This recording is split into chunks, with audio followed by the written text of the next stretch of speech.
As we were discussing about the land use, if you observe the land use pattern of the world, we will find that about 11% of land is used for agricultural activities.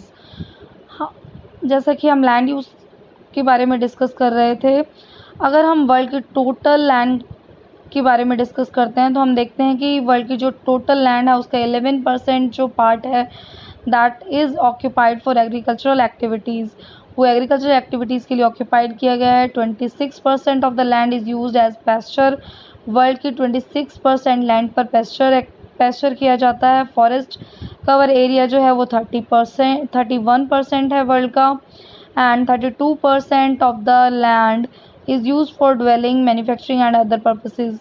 32% land जो है वो रहने के लिए, settlements के लिए, manufacturing activities के लिए एंड अदर पर्पसेस के लिए यूज़ की जाती है। Factor affecting land use, topography, the physical feature of the area affect the land use pattern. किसी भी एरिया का फिजिकल फीचर, वहाँ का क्लाइमेट, वहाँ की सॉइल डिटरमाइन करती है कि उस एरिया में किस तरह से लैंड को यूज़ किया जाएगा। Fertile planes with a good network of reverse are suitable for human settlements.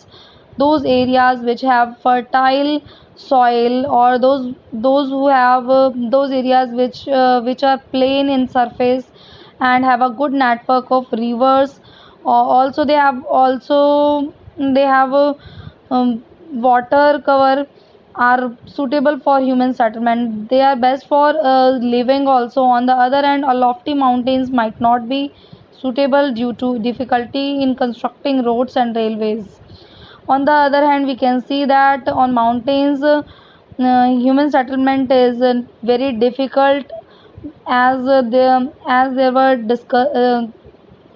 were difficulty in constructing roads and railways. Economical factors, a land will not be used if the cost of using it is high. एक land को हम तब तक use नहीं कर सकते अगर वहाँ पर उस लैंड को यूज़ करने की कॉस्ट बहुत हाई आती है। For example, mining work will not be carried out in a region if excessive expenditure is involved in acquiring minerals from that region. Mining work हम तब तक नहीं कर सकते कि जब तक उस एरिया में मिनरल्स एक्वायर करने की, मिनरल्स लेने की जो प्रोसेस है वो बहुत एक्सपेंसिव पड़ती है। अगर हमें वो बहुत महंगी पड़ती है तो हम उस एरिया में माइनिंग वर्क नहीं करेंगे। Mining work will not be possible unless low cost technology is developed.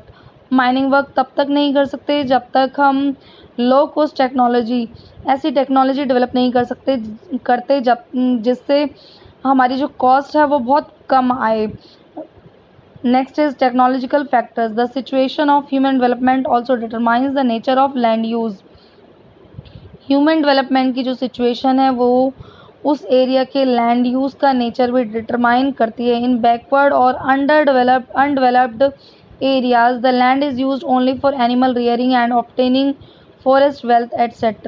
Backward areas की अगर हम बात करते हैं या अगर हम बात करते हैं जिन एरियाज़ में डेवलपमेंट अभी तक नहीं हुई है, the land is only use for animal rearing. उन एरियाज़ में लैंड सिर्फ और सिर्फ एनिमल्स को रियर करने के लिए, उनको पालने के लिए, उनके रहने के लिए यूज़ की जाती है। And obtaining forest wealth etcetera, उन एरिया से हम फॉरेस्ट से मिलने वाले एक्सपेंसिव गुड्स ऑब्टेन करते हैं। Whereas in the developed areas land is use for advanced agricultural activities, जबकि डेवलप्ड एरियाज़ में हम एग्रीकल्चरल एक्टिविटीज़ करते हैं, advance modern agricultural activities practice करते हैं, कंस्ट्रक्शन वर्क प्रैक्टिस किया जाता है, एंड एस्टैब्लिशमेंट ऑफ इंडस्ट्रीज़, और इंडस्ट्रीज़ भी इन्हीं एरियाज़ में एस्टैब्लिश की जाती हैं। Land is also use for transport system in developed areas, land जो है डेवलप्ड एरियाज़ में ट्रांसपोर्टेशन के लिए भी यूज़ की जाती है। अदर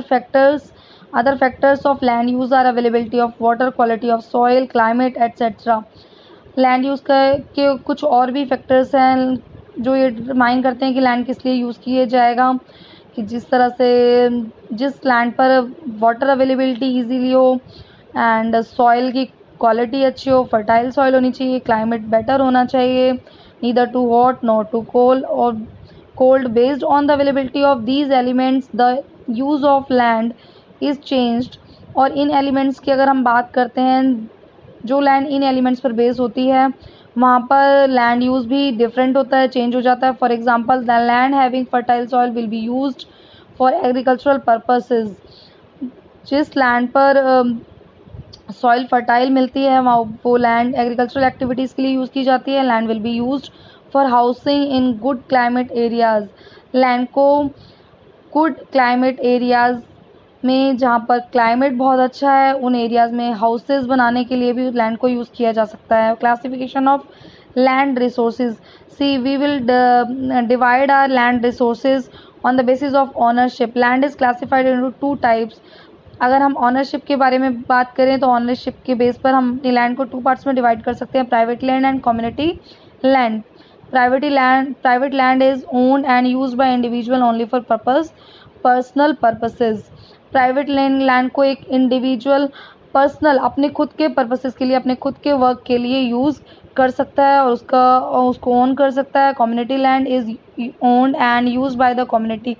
एक जो कम्युनिटी लैंड होगी वो किसी इंडिविजुअल पर्सन को बिलोंग नहीं करेगी. That would belong to the whole community for collective purposes. Collective purposes के लिए, उन सब के पर्पस के लिए यूज़ किया जाएगा. Such as for storage fruit storage करने के लिए, वेजिटेबल स्टोरेज करने के लिए एंड फूड ग्रेन्स को स्टोर करने के लिए, प्रिजर्व करने के लिए. Community lands are also known as common property resources. Community lands को हम कॉमन प्रॉपर्टी रिसोर्सेज भी कहा जाता है.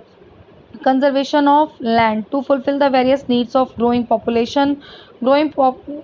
population की इंक्रीजिंग डिमांड्स को फुलफिल करने के लिए हमें अपनी लैंड को कंजर्व करना चाहिए. The pattern of land use is changing rapidly. और हमारा जो लैंड यूज़ का पैटर्न है वो कॉन्टिन्यूसली चेंज होता जा रहा है, क्योंकि पॉपुलेशन की डिमांड जो है वो भी डे बाई डे इंक्रीज होती जा रही है. Mountains are being cut down to spread the network of railways and roads. Mountains को कट किया जा रहा है रेलवेज और रोड्स से कनेक्ट करने के लिए, वहाँ पर railways and roads network spread करने के लिए. Dense forest are being replaced by human settlements and the dense forest which are replaced by human settlements, जो ह्यूमन सेटलमेंट्स के लिए रिप्लेस किए जा रहे हैं, कट किए जा रहे हैं. The development in technology are changing barren land into agricultural land. जैसे जैसे हमारी टेक्नोलॉजी डेवलप होती जा रही है उस तरह से हमारी जो बैरन लैंड है वो एग्रीकल्चरल लैंड में कन्वर्ट होती जा रही है. मींस जो हमारी बंजर लैंड है जहाँ पर एग्रीकल्चर करना पॉसिबल नहीं है, that is converted into agricultural land by using technology, by using new and advanced methods of increasing fertility here.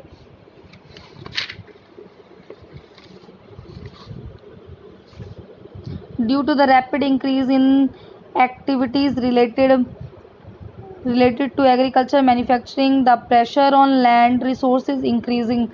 जैसे जैसे हमारी एक्टिविटीज़ इंक्रीज़ होती जा रही है लैंड पर, हमारी जो एग्रीकल्चरल एक्टिविटीज़ बढ़ती जा रही हैं, मैन्युफैक्चरिंग हमारी ज़्यादा हो रही है, प्रेशर लैंड के ऊपर जो प्रेशर है वो इंक्रीज़ होता जा रहा है. As a result problems like land degradation, landslides, soil erosion and soil erosion, land pollution etcetera are increasing. Result क्या हो रहा है कि प्रॉब्लम्स जैसे कि लैंड डिग्रेडेशन, लैंड की जो क्वालिटी है वो डिग्रेड हो रही है. लैंडस्लाइड्स हो रहे हैं माउंटेन एरियाज़ में. सॉइल इरोजन हो रहा है, जो सॉइल की फर्स्ट लेयर है वो रिमूव होती जा रही है. लैंड पर पॉल्यूशन बहुत ज़्यादा हो रहा है, are increasing. those factors are increasing day by day. Therefore we must make use of land in a systematic way. इसलिए हमें अपनी लैंड को सिस्टमेटिक वे में यूज़ करना चाहिए so that the maximum utilization is ensured at minimum cost, ताकि हम maximum अपनी लैंड को, जो ज़्यादा से ज़्यादा लैंड को हम लो कॉस्ट पर यूज़ कर सकें और लेबर भी हमारी कम आएगी. China is a good example of land use efficiency. China is good in using land. The population of China is highest in the world की जो पॉपुलेशन है वो बहुत ज़्यादा है. Further only about 1/3 of its total area is cultivable. जो इसका 1/3 part है वो ही कल्टिवेबल है, means that can be cultivated only. Hence China face the problem of feeding its growing population. China को बहुत ज़्यादा प्रॉब्लम हो रही है अपनी बढ़ती हुई पॉपुलेशन की फूड डिमांड को पूरा करने में, but it introduced various measures to protect its farmland and was unable to produce adequate amount of food। लेकिन यहाँ पर बहुत सारे डिफरेंट मेथड्स का यूज़ करके फार्मलैंड को प्रोटेक्ट किया जा रहा है, जो एग्रीकल्चरल लैंड है उसको प्रोटेक्ट किया जा रहा है, and was able to produce. और now China is able to produce more and more amount of food so that it could successfully feed its population. Thus a well planned land use is also called land conservation। अगर हम अपनी land को planning करके use करते हैं, that is called land conservation. To ensure a well planned land use and to minimise land degradation following steps should be taken. अगर हम land को प्लानिंग करके यूज़ करना चाहते हैं और अपनी लैंड डिग्रेडेशन को कम करना चाहते हैं, so we should take some steps like afforestation should be promoted. We have to plant more and more trees. Use of chemical fertilizers and insecticides should be regulated. Insecticides हमें अपने trees को अपनी plantations को देना होगा, chemical fertilisers का use करना पड़ेगा, so that we can enhance the fertility of our land. Mining activity should be controlled. Mining activities को कंट्रोल करना होगा, कम से कम करना होगा। Overgrazing by cattle should be checked. We have to check time by time the overgrazing of land. Industrial effluent should be treated before discharging them on land or into rivers। जो industrial officers हैं, industrial effluents हैं, हमें उन्हें time to time check करना होगा कि वो अपने वेस्टेज को रिवर्स में तो डिस्चार्ज नहीं कर रहे हैं। if they were not using and they were not destroying the water of rivers, also locating landslide prone areas by using hazard mapping, expanding the vegetation across land to control landslides। Locating landslide prone areas, हमें landslide prone areas को identify करना होगा hazard mapping के through, and expanding the vegetation across land. हमारी जो land है उस पर वेजिटेशन को एक्सपेंड करना होगा, ज़्यादा से ज़्यादा स्प्रेड करना होगा ताकि लैंडस्लाइड जो है वो कंट्रोल में हो सके, कम हो। And no construction work should be allowed in the landslide prone areas. जो लैंडस्लाइड प्रोन एरियाज़ हैं जहाँ पर लैंडस्लाइड पॉसिबिलिटी बहुत ज़्यादा है, उन एरियाज़ में कंस्ट्रक्शन एक्टिविटीज़ नहीं की जानी चाहिए। Strong contour barriers should be raise to stop the slipping of lands. Contour barriers हमें बनाने चाहिए ताकि लैंड्स जो स्लिप ना हो पाए, लैंड स्लिपिंग को हम रोक सकें। The Kedarnath landslide in Uttarakhand occurred on June 2013। Kedarnath landslide जो है वो 2013 में जून में हुआ था। एज अ रिज़ल्ट क्या हुआ था, फ्लड बहुत ज़्यादा आ गया था। Over 5700 people were reported dead, और ऐसा माना गया था कि एक एवरेज लगाई गई थी कि 5700 पीपल जो हैं वो डेड हो गए थे because of Kedarnath landslide. And more than 4200 villages suffer damages due to the floods and ensuring landslides. 4200 जो विलेजेस हैं वो डैमेज हो गए थे due to because of floods and ensuring landslides. उन एरियाज़ में लैंडस्लाइड हुआ था। Soil resources. Now we will discuss about soil resources. Soil is topmost layer of the earth's surface. It help in the growth of vegetation. हमारी जो soil है वो earth surface की top most layer है, सबसे ऊपर वाली लेयर है। It also helps in the growth of vegetation. Without soil we can not plant any tree, vegetation should not be possible without soil। Crop production depends on the quality of soil. Crop production जो है वो soil की quality पर depend करता है। Human beings and other animals are directly or indirectly dependent on soil for their food and other necessities। human beings जो हैं अपनी फूड्स नेसेसिटी के लिए, अपने फूड को ऑब्टेन करने के लिए और अपनी अदर रिक्वायरमेंट्स को फुलफ़िल करने के लिए सॉइल पर डिपेंड करते हैं. Thus, it is an important resource. So we can say soil is also an important resource.